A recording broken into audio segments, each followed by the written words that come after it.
اس کا دھیان رکھا جائے. حضرت جابر خود فرماتے, یہ مسلم کے لفظ ہے, فرماتے ایک دفعہ میں حضور کے ساتھ جہاد پہ گیا تھا, میرا اونٹ کمزور تھا, میں پیچھے رہ گیا. ہمارے یہاں شرط لگتی ہے نا, اللہ تعالیٰ خیر فرمائے, ایک بھائی گاڑی خریدتا ہے, پھر دوسرا چاہے زیور بیچے اس نے بھی خریدنی ہوتی ہے, ورنہ گھر میں گھسنے کی اجازت نہیں ملتی. بہت سارے خرچے, یہ جو جوائنٹ فیملی سسٹم ہے نا, اکٹھے جہاں بھائی رہتے ہیں 3 4 5 6, اس کے بہت سارے خرچے ضد کی وجہ سے بڑھ جاتے ہیں. اس نے کیا ہے تو لہذا میں نے بھی, ہوتا ہے نا جی ایسے. تو پھر اس ضد میں کوئی پیچھے پلٹ کے نہیں دیکھتا کہ چلو جو پیچھے رہ گیا اس کا بھی ہاتھ پکڑے ساتھ آ جائے, اوڑتے رہتے ہیں. اس میں بیچارے کئی تھک جاتے ہیں, کئیوں کے پیر دوڑ دوڑ کے سوج جاتے ہیں, بڑے مسئلے بنتے ہیں, لیکن پیچھے پلٹنے کو کوئی تیار ہے؟ اس دوڑ نے ہمیں تھکا کے رکھ دیا. مسلم میں ہے, جناب جابر ابن عبداللہ کہتے ہیں حضور کے ساتھ میں جہاد پہ گیا, واپس آ رہا تھا, میرا اونٹ کمزور تھا, بوڑھا تھا, بیمار تھا, سب لوگ آگے گزر گئے, میں پیچھے رہ گیا. کچھ میں پریشان رہتا تھا غربت سے, تو میں مایوس بھی تھا, ذرا پیچھے رہ گیا, پریشان تھا. فرماتے ہیں نبی پاک نے نا 2-3 دفعہ پلٹ کے دیکھا, ادھر دیکھو. میں نے اپنی زندگی میں بڑے لوگ دیکھے ہیں, وہ امیروں میں چلے گئے, پیچھے پلٹ کے انہوں نے غریبوں کو کبھی نہیں دیکھا کہ وہ ایک دوست ہوتا تھا ہمارا جو ماڑا ہے, غریب ہے, پلٹ کے نہیں دیکھا. کہتے ہیں نبی کریم علیہ الصلوۃ والسلام نا آگے گئے, سب سے آگے. حضور نے 2 4 5 دفعہ نا پیچھے پلٹ کے دیکھا. جابر ابن عبداللہ کہتے ہیں جب میں نظر نہ آیا تو میرے محبوب کا انداز کریمانہ دیکھیں, حضور اعلانیہ فرمانے لگے, بھئی مجھے جابر نہیں نظر آ رہا, بے خبر ہو جو غلاموں سے, وہ آقا کیا ہے, وہ آقا کیا ہے. یہاں ہمارے استاد جب یہ حدیث پڑھا رہے تھے نا, یہ حدیث پڑھا رہے تھے تو اچانک رونے لگ گئے. میں نے کہا حضور کیا ہوا, رو کیوں پڑے؟ تو کہنے لگے یار سوچتا ہوں جو محبوب جہاد سے واپسی پر اپنے غلاموں کو نہیں بھولے, وہ میدان محشر میں کیسے بھول جائے گی. وہ وہاں بھی پوچھیں گے فلانا کدھر گیا, فلانا کدھر گیا, ایک ایک کا نام لیں گے. حضور نام لیں گے, ہماری موج بن جائے گی. نبی کریم نے پلٹ کر کے دیکھا, جابر نہیں نظر آ رہے. حضور ان کا اونٹ کمزور ہے, پیچھے رہ گئے. حضور نے یہ نہیں فرمایا کہ ذرا آہستہ کرو ساتھ, یہ نہیں فرمایا, بلکہ نبی پاک نے فرمایا تم چلو. قافلہ چلتا رہا, حضور نے گھوڑا پیچھے کی طرف موڑا, سب سے پیچھے آئے. جناب جابر کہتے ہیں پیچھے میرے پاس, اس حکمت کو آپ سمجھیں, حدیث کے لفظوں پر آپ غور کریں.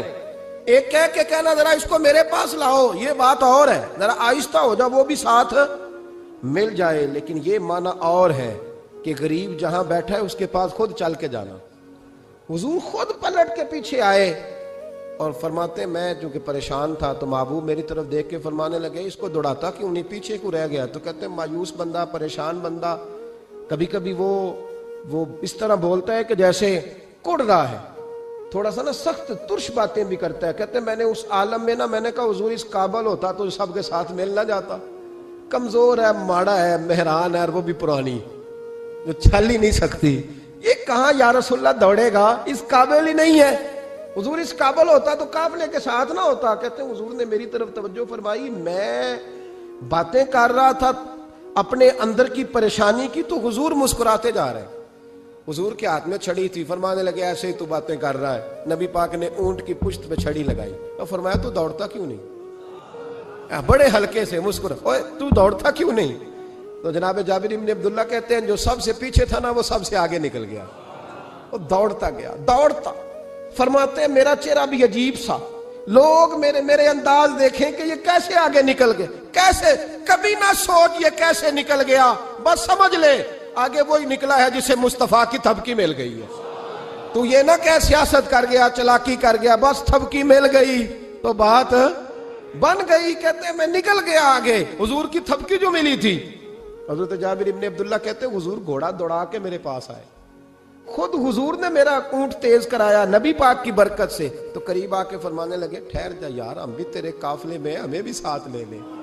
فرماتے اب تو میں رو ہی پڑا کہ خود بھیک دیں, خود ہی کہیں منگتے کا بھلا ہو, ٹھہر جا یار ہمیں بھی ساتھ لے لے. جناب جابر ابن عبداللہ رضی اللہ تعالیٰ عنہ فرماتے ہیں کہ جگہ پڑاؤ کیا, رکے, ٹھہرے, کھانے پینے کو, نماز پڑھنے. نبی کریم نے مجھے بلایا, میں حاضر ہوا. تو کہا یا رسول اللہ حضور حکم. تو محبوب فرمانے لگے جابر یار تیرا اونٹ میں نے نرالا ہی دیکھا, بوڑھا ہو کے سب سے آگے نکل جاتا ہے, بیمار ہو کے, کمزور ہو کے. کہتے ہیں میں چہرہ دیکھتا جا رہا ہوں کہ حضور سارا ہی پتہ ہے آپ کو, میں کیا عرض کروں. تو محبوب فرمانے لگے پسند آ گیا, بیچ نہیں دیتے میرے ہاتھ؟ کہا یا رسول اللہ آپ رکھ لیں۔ حضور آپ کا یہ؟ فرمایا نہیں میں پیسے دوں گا۔ کتنے کا ہے؟ کہا یا رسول اللہ آپ رکھ لیں۔ فرمایا پیسے دوں گا۔ یا رسول اللہ مارکیٹ میں جاؤں تو 6-7 دینار کا بکے گا۔ فرمایا نہیں بھائی میں تو پورے 10 دوں گا۔ 6-7 نہیں، میں تو پورے، حساب سیدھا، 6-7 کا کیا حساب ہوا، 10 پورے کا۔ حضور پھر بندہ نوازی ہے نا، کون بول سکتا ہے؟ حضور نے فرمایا بلال تیرے پاس 10 دینار تھے؟ حضور ہیں۔ فرمایا ان کو دے دو، اونٹ کے پیسے رکھ لو اور مال نہ مدینے جا کے دے دینا۔ جابر ابن عبداللہ کہتے ہیں میں مدینے گیا شام کو، میں نے نا کبھی اپنے اونٹ کی اتنی خدمت نہیں کی جتنی اس دن کی۔ میں نے اسے بڑے پیار سے نہلایا، میں نے نئی رسی خرید کے اسے نکیل ڈالی، آج محبوب کی بارگاہ میں لے کے جانا ہے۔ کہتے ہیں تیاری کر کے نا، تیاری پوری تیاری کر کے، تن تندور ہڈاں دا بالن تے اسی ہاواں نال تپایا، کپ کپ مکیاں پیڑے کیتے، عشق پلیتھن لایا، تن دا سالن تے من دی ہانڈی، اتو لون صبر دا پایا، غلام فریدا وے میں ساری تیری، تینوں اجے یقین نہیں آیا۔ کہتے ہیں اسے بڑے پریم سے، بڑی محبت سے سجا کے، سوار کے، نکھار کے، تیار کر کے میں نبی کریم کی بارگاہ میں لے کے گیا۔ ظہر کی نماز پڑھ کے حضور نکلے، میری طرف دیکھا، میں نے کہا حضور پیسے لے لیے تھے، یہ آپ کا سامان ہے، مال ہے؟ کہتے ہیں حضور نے نکیل تھامی، میں واپس پلٹا، بھی گلی کی نکر مڑا نہیں تھا، حضور نے آواز دی جابر ذرا سن تو صحیح۔ کہتے ہیں میں واپس آیا تو حضور مجھ سے باتیں کرنے لگے، فرمانے لگے یہ میرا اونٹ ہے، اسے کمزور اور بوڑھا نہ سمجھنا، کبھی جانوروں میں دوڑا کے دیکھنا سب سے آگے نکل جاتا ہے۔ اور قریب محبوب فرمانے لگے 6-7 دینار کا نہ سمجھنا، میں نے پورے 10 دینار کا خریدا۔ اور پھر حضور پھر مسکرائے، فرمایا جابر تمہیں پتہ ہے تحفہ لینے دینے سے محبت بڑھتی ہے؟ حضور ہاں۔ فرمایا رکھ لو، میں تمہیں تحفے میں دینا چاہتا ہوں، رکھ لو میں تحفے میں دینا چاہتا ہوں۔ جناب جابر ابن عبداللہ کہتے ہیں میں واپس لوٹ رہا تھا، رو رہا اور کہہ رہا تھا جیسا نبی اللہ نے مجھے دیا، جیسا رسول اللہ نے، سب سے اولا ہو آلہ ہمارا نبی، سب سے بالا ہو آلہ ہمارا، کون دیتا ہے دینے کو منہ چاہیے، دینے والا ہے سچا ہمارا نبی، غمزدوں کو رضا مجدہ دیجئے کہ ہے بے کسوں کا سہارا ہمارا نبی کریم سید عالم صلی اللہ علیہ وسلم۔ دائیں بائیں آگے پیچھے خیال رکھتے کس کو، کس وقت، کس انداز میں، کتنی حاجت ہے۔ حضرت مقداد حضور کے غلام ہیں، وہ کہتے ہیں میں تھا اور میرے ساتھ 2 صحابہ اور تھے، ہمیں بھوک لگ گئی، مدینے میں نا کچھ قحط کا سما تھا، کئی دنوں سے بارش نہیں ہوئی تھی، فصلیں نہیں پکی تھی۔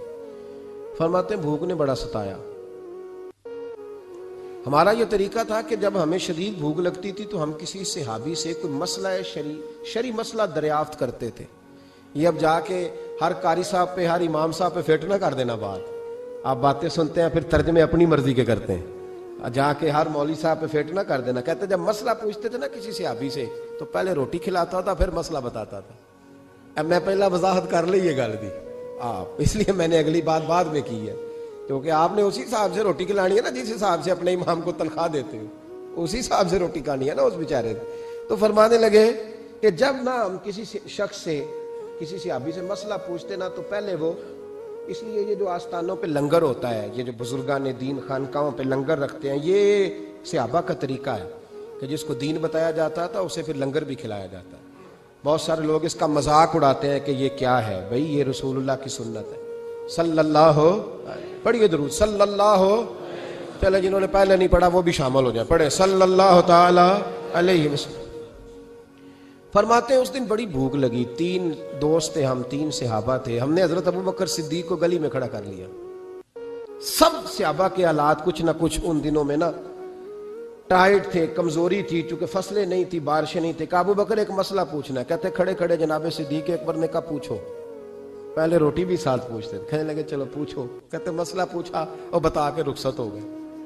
پھر ہم نے حضرت عمر سے پوچھا، انہوں نے بھی سوال کا جواب دیا پر کھانا نہ پوچھا۔ پھر 2-3 اور لوگوں کو ہم نے ٹٹولا، لیکن اس دن سب نے مسئلہ ہی بتایا، روٹی نہیں پوچھی۔ حضرت مقداد کہتے ہیں ہم نے پروگرام بنایا حضرت عبد الرحمن ابن عوف سے مسئلہ پوچھنے کا، تو میرے ساتھ والے دونوں کہنے لگے بس کر، بڑے آزما لیے، اب چل سیدھا دروازہ رسول پہ چلے۔ اب مسئلہ پوچھنا ہے تو ان سے پوچھنا جن سے سن کے ساری دنیا مسئلے بتاتی ہے، انہی سے پوچھتے ہیں, ڈائریکٹ چلتے ہیں. کہتے ہیں ہم آئے مسجد نبی میں, حضور بیٹھے تھے. حضرت مقداد کہتے ہیں ہماری بکریوں کے تھنوں میں دودھ خشک ہو گیا تھا. حضور تشریف فرما تھے, السلام لی, دست بوسی کی, اتحیات میں بیٹھ گئے. حضور ایک مسئلہ پوچھنا تھا. حضور مسکرائے, فرمانے لگے لگتا ہے بھوک لگ رہی ہے تم تینوں کو, مجھے مسئلے کی سمجھ آ گئی, بھوک لگی ہوئی ہے. یا رسول اللہ بڑی. فرمایا میری 4 بکریاں ہیں اور اللہ نے فضل کیا, قحط میں بھی ان کے تھن دودھ سے بھرے ہوئے ہیں. فرمایا جاؤ, 3 تم ہو, چوتھا میں ہوں, اس طرح کرنا, 3 بکریوں کا دودھ تم پی لینا, 1 کا میرے لیے لے آنا. کہتے ہیں یا رسول اللہ ہم پی آئے. تو حضور نے فرمایا رکو, جب تک تمہارا دل کرے میرے مہمان بن سکتے ہو. فرماتے ہم 3 دن نبی پاک کے مہمان رہے, صبح و شام 4 بکریوں کا دودھ دھوتے, 3 کا پی لیتے, 1 پیالہ حضور کے لیے رکھ لیتے. فرماتے ہیں تیسرا دن آیا نا, حضرت مقداد کہتے ہیں وہ تو سو گئے دودھ پی کے, پر وہ جو نبی پاک کے لیے پڑا تھا نا, میری بار بار توجہ اس کی طرف جاتی, بار بار, اور میرے اندر سے آواز آتی کہ حضور کو تو بڑی خدمت کرتے ہیں صحابہ, تو حضور نے تو شاید کچھ اور کھا لیا تو پی نہ لوں, پی نہ لوں. کہتے ہیں کئی دفعہ میں نے روکا پر میں نہ ہی اپنے آپ کو روک سکا, میں پی گیا حضور کے حصے کا بھی دودھ. جب میں پی گیا وہ دودھ, کہتے ہیں اب پینے کے بعد جو پریشانی ہوئی وہ زیادہ تھی. دل میں خیال آیا اگر حضور ناراض ہو گئے کہ بھئی تمہیں تمہارے حصے کا دودھ دیا تھا اور مسلسل 3 دن سے مل رہا ہے, پھر کیوں پیا, اور حضور ناراض ہو گئے تو گرا جو ان کی نگاہ سے وہ سنبھل نہیں سکتا. فرمانے لگے اسی پریشانی میں تھا کہ حضور آ گئے, اب تو میرا وجود کانپنے لگا. سرکار سیدھے اس پیالے کی جانب گئے جس میں دودھ ہوتا تھا. فرماتے ہیں نبی پاک نے نہ اٹھایا کپڑا, اٹھایا برتن, دودھ نہیں تھا.